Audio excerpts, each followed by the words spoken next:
është një pyetje shumë e vështirë, për të thënë vërtetën, e vështirë sepse është një çështje shumë e madhe.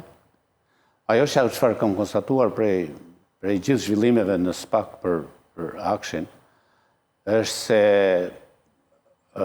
para është speciale.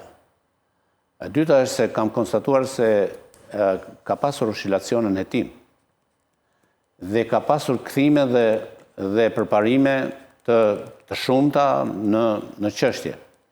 Dhe ka pas, më lejoni të them që ka pasur një situatë anarkike.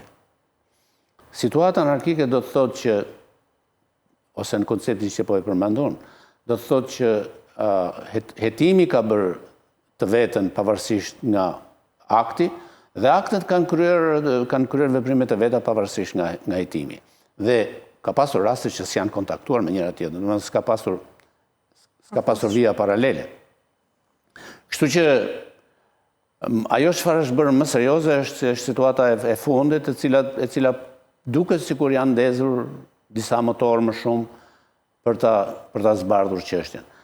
A duhet zbardhur shpejt kjo çështje? Si gjitha tjerat, po sidomos kjo, është një çështje që duhet zbardhur shumë shpejt, për arsye se nuk pret.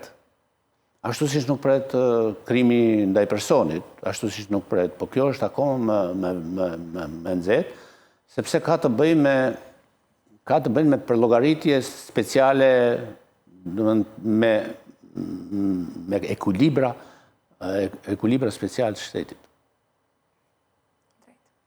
Faleminderit.